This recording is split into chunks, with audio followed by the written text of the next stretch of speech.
election's 4 weeks away. Wouldn't that be seen as a sign of weakness? Besides, the latest polls in Georgia have us up by 6%. 5.6, she replies. And no, it won't be seen as a sign of weakness. It'll show that once again, you have the balls to make the tough decisions when you need to do the right thing. Vickers is a drag on the campaign. Kick his butt to the curb. It'll energize your supporters and volunteers.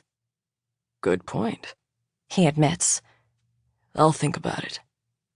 Tammy laughs again and reaches down to his shoulders, rolls him over onto his back, and her full, curvy body is now on top of him. He wraps his strong arms around her and gives her a hug he wishes would last forever. Smiling and with her thick brown hair cascading down the side of her beautiful face, Tammy says, "You know what?" What? "I do love you, even if you're a power-mad, patriarchy-supporting president of these evil United States."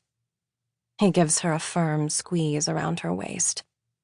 "And I do love you, even if you're a corrupt, money-hungry lobbyist that degrades the political process."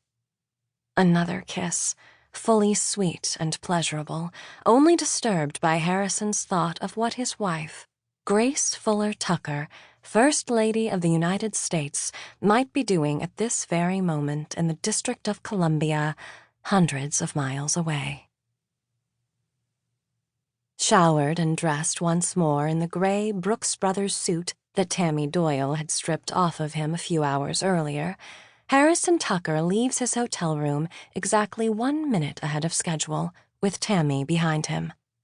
Outside the room, standing calmly on the Oriental-style carpeted floor, Jackson Teal, the lead agent on his PPD, Personal Protective Detail, nods.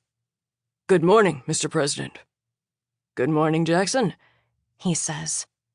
His Secret Service agent, a tall, bulky African-American with short hair and the traditional curly Motorola radio wire running out of his ear, also says, "Morning, ma'am." And the acknowledgement of Tammy pleases Harrison. He knows he has put the Secret Service in an awkward position with his relationship. He loves this woman and refuses to call it an affair. But he has spent his last 4 years building trust with his agents, listening to their security recommendations, remembering their birthdays, and ensuring they are treated well. In return, they have treated him with respect, affection, and understanding.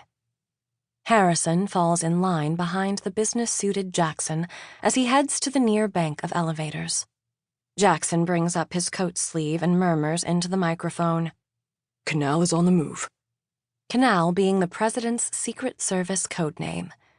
As they get to the elevator, the door slides open, revealing another Secret Service agent and a quiet military man dressed in civilian clothes, holding 2 very thick and bulky briefcases.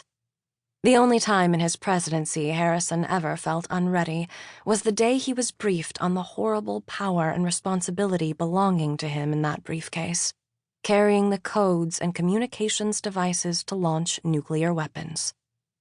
Harrison goes in, followed by Jackson and then Tammy. She smiles at all of them and lingers for a moment next to Harrison, and he knows it sounds like he's reverted back to high school, but that bright smile just lifts him off his feet. Even the man holding the keys to nuclear Armageddon doesn't seem as frightening. It's crowded in the small elevator, and Tammy is standing right next to him.